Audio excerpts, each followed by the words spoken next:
नमस्कार, सुजस बुलेटिन में आपका स्वागत है। मैं हूं आपके साथ सपना शाह। सबसे पहले एक नजर हेडलाइंस पर। मुख्यमंत्री के जापान दौरे का दूसरा दिन। वाफुकू अस्पताल और होम केयर समूह के उच्च पदाधिकारियों के साथ हुई बैठक। जापान सरकार के उप मंत्री से की शिष्टाचार भेंट। मुख्यमंत्री ने टोक्यो में rising Rajasthan global investment summit के रोड शो का किया नेतृत्व। जापानी फर्मों के साथ प्रतिनिधिमंडल ने की मुलाकात। और प्रदेश में आगामी दिनों में भी जारी रहेगा तेज बारिश का सिलसिला। मौसम विभाग ने दी एहतियात बरतने की सलाह। और अब खबरें विस्तार से।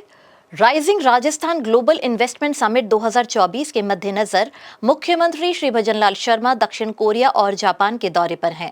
मुख्यमंत्री ने आज जापान प्रवास के दूसरे दिन टोक्यो में वाफुकू अस्पताल और होम केयर समूह के उच्च पदाधिकारियों के साथ आयोजित बैठक को संबोधित किया। इस अवसर पर वाफुकू अस्पताल के अध्यक्ष सहित प्रबंधन के अन्य वरिष्ठ अधिकारी उपस्थित रहे। इस दौरान राजस्थान में स्वास्थ्य सेवाओं के विस्तार, गुणवत्ता में सुधार और नवीनतम चिकित्सा प्रौद्योगिकी के समावेश पर विस्तृत चर्चा की गई। साथ ही प्रदेश में स्वास्थ्य क्षेत्र में निवेश के अवसरों पर भी गहन विचार विमर्श किया गया। मुख्यमंत्री ने कहा कि हमारी सरकार प्रदेश की स्वास्थ्य व्यवस्था को सुदृढ़ करने, आधुनिक सुविधाओं से युक्त बनाने और सर्वसुलभ स्वास्थ्य सेवाएं प्रदान करने के लिए प्रतिबद्ध है। वहीं मुख्यमंत्री ने जापान सरकार के अर्थ, व्यापार एवं उद्योग उप मंत्री श्री ईशी ताकू से शिष्टाचार भेंट की। इस दौरान मुख्यमंत्री ने उन्हें राइजिंग राजस्थान इन्वेस्टमेंट समिट में आमंत्रित किया और दोनों देशों के मध्य आर्थिक सहयोग, तकनीकी आदान प्रदान, सांस्कृतिक संबंधों की मजबूती और व्यापारिक अवसरों के विस्तार पर चर्चा की। मुख्यमंत्री ने आज टोक्यो के एडोगावा के फ्रीडम प्लाजा में राष्ट्रपिता महात्मा गांधी की प्रतिमा पर पुष्पांजलि अर्पित की। उन्होंने अपने सोशल मीडिया पोस्ट में लिखा, पूज्य बापूजी का जीवन सत्य और अहिंसा के सिद्धांतों पर आधारित था, जो आज भी दुनिया भर में प्रेरणा का स्रोत है।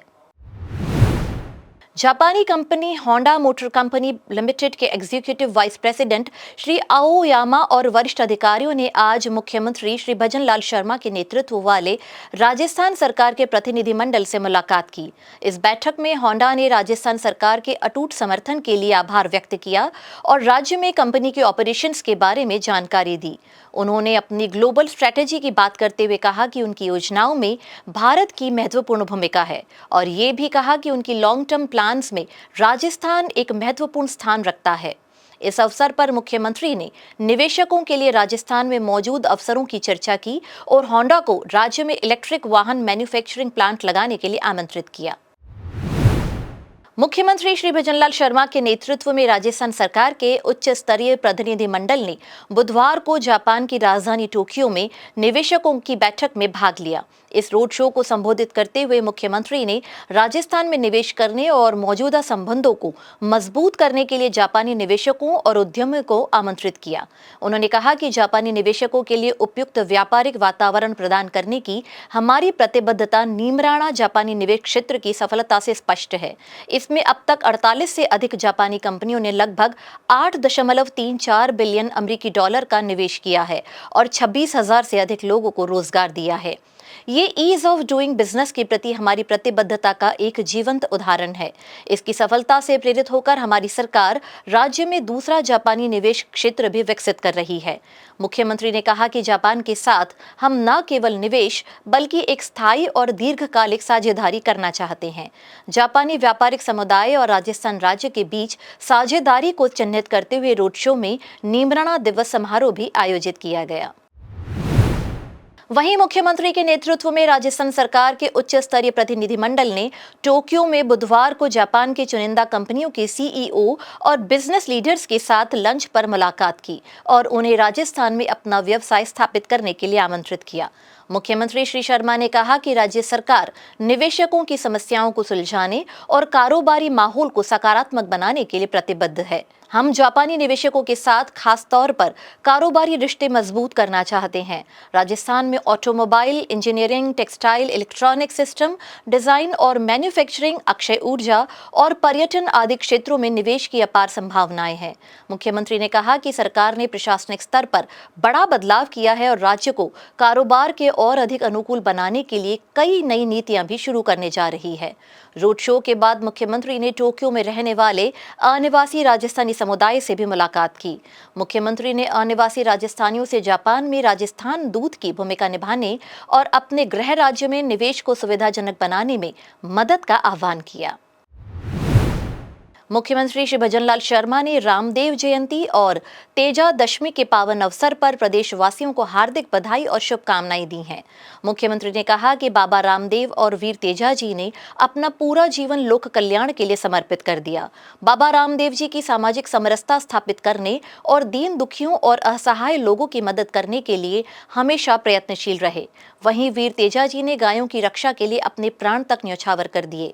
मुख्यमंत्री ने इस अवसर पर प्रदेशवासियों से बाबा रामदेव जी और वीर तेजा जी के आदर्शों को अपनाने का आह्वान किया।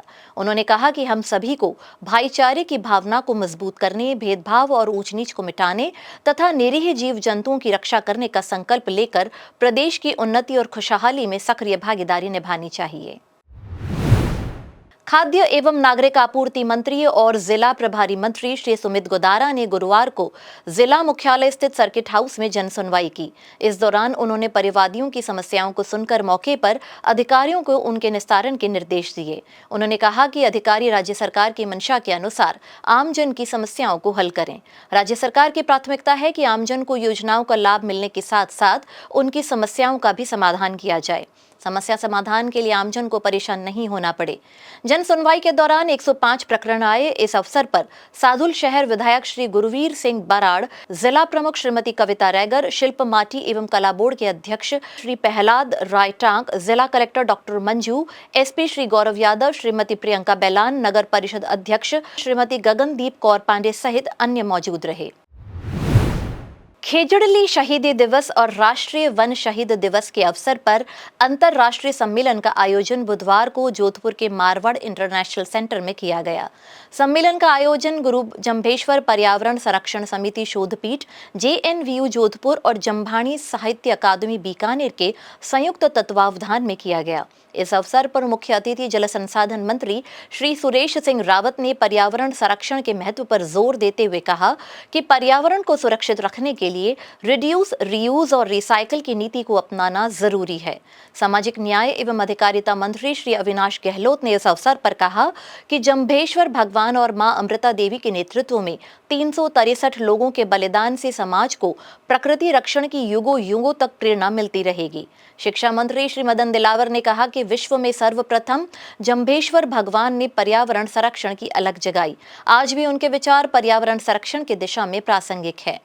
वहीं उद्योग एवं वाणिज्य राज्य मंत्री श्री के विश्नोई ने भी अपने विचार व्यक्त करते हुए कहा कि हमें विचार करने की जरूरत है कि हम पर्यावरण संरक्षण की दिशा में क्या योगदान दे रहे हैं। जबकि सांसद श्री राजेंद्र गहलोत ने कहा कि हमें न केवल वर्तमान पीढ़ी के लिए बल्कि आने वाली पीढ़ियों के लिए भी एक संतुलित और स्वस्थ पर्यावरण की जरूरत है। और अब बात मौसम की। बात करेंगे डिप्रेशन सिस्टम की, जो कल मध्य प्रदेश के ऊपर बना हुआ था। आज ये नॉर्थ वेस्टवर्ड डायरेक्शन में आगे बढ़कर दक्षिण पश्चिमी उत्तर प्रदेश के ऊपर बना हुआ है। इस सिस्टम के असर से पूर्वी राजस्थान के अनेक भागों में भारी और कहीं कहीं भारी से अति भारी बारिश भी रिकॉर्ड की गई है। सबसे ज्यादा बारिश धौलपुर राजाखेड़ा में 237 mm रिकॉर्ड की गई है।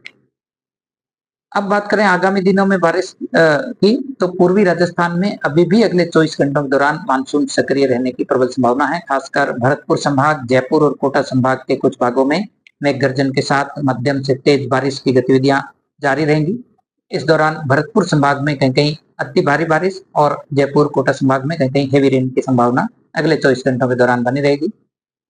इसके बाद 13-14 सितंबर से भारी बारिश की गतिविधियों में कमी होगी। हालांकि उत्तर पूर्वी राजस्थान में मेघ गर्जन के साथ मध्यम दर्जे की बारिश और कहीं कहीं तेज बारिश की गतिविधियां 13 सितंबर को भी दर्ज होने की संभावना है। तो कुल मिलाकर इस बार उत्तर पूर्वी राजस्थान में एक्सेस रेनफॉल रिपोर्ट हुई है। वहीं दक्षिणी राजस्थान के जो हिस्से हैं, खासकर गुजरात की तरफ लगने वाले जो डूंगरपुर, बांसवाड़ा, सिरोही, इनमें सामान्य बारिश रिपोर्ट की गई। तो आज के बुलेटिन में फिलहाल इतना ही। फिर होगी आपसे मुलाकात, तब तक के लिए नमस्कार।